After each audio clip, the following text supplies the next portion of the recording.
Coach, we'll start out talking about Tiana Stewart. Boy, what a story. She's a neat story. Yeah. 2 ACLs in high school. Missed basically her last 2 years of high school. Redshirted her freshman year here. I mean, really overcame a lot. And, I think you saw Tiana. I mean, what I think Tiana's blessing is she has a very short memory, and she is going. She knows the ball doesn't care if it went in or not. She's really active rebounding. And then the threes, when her feet are ready, they go in. Yeah. Her story's a really cool one. Perseverance. It was hard after the first ACL. After the second, I'm sure it was harder. And to fight through it and do it, you kind of do it for days like this. So that's pretty cool. Back-to-back games on back-to-back days, that normally does not happen. Yeah. But both teams had to play in it here today. Yeah, it's hard. We did it earlier in the year, which I think was great for our players. We did it down in West Virginia, so I think that gave them a sense of how to do it. And, our players really weathered the storm. I thought they did really, really well, hung together, and we got a little on track offensively, which, it's no secret. We do really well when we score points, and it feeds the other end, and I thought we did really, really well. What kind of changed there, Coach, in the second half? You guys were kind of unable to get back on defense a lot in the second quarter. Yeah. Did anything change strategically, or was it about effort, or what was it about? I think our players had a good talk at halftime, and they just said to each other very matter-of-fact, hey, this is what we got to do, and they can, until I can say it as much as I want, until they want to do it, and our group is awesome that way.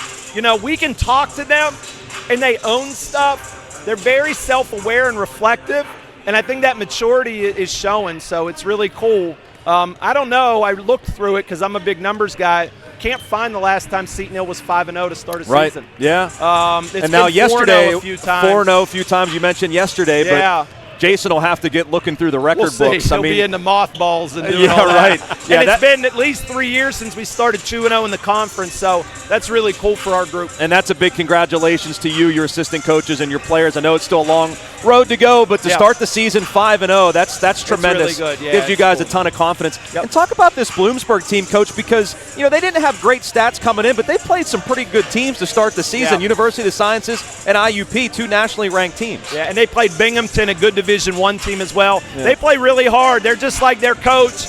Tags was a handful as a player. She's a really passionate coach. They play like it. They don't go away. I think the difference was we made some threes and shot some threes. They were 0-7. So, I think that helped us. But they're plenty good, and they're going to make noise through the rest of the league. And we've had trouble with them in the past, so it was cool to be able to get that. 5 players in double figures. Yeah. You don't see that too often either. But it goes to show your depth. And it was also nice. We already talked about Tiana Stewart, but with Lexi getting into early foul trouble, Tiana came in and made her presence felt pretty quick. It doesn't happen often, but it does with us. It's the kind of team we have, and they do a really good job of spreading it around and balancing it out. So, no, it's really cool. We're excited. Roger, anything for Coach? You've had a great recruiting time down in Damascus, Maryland.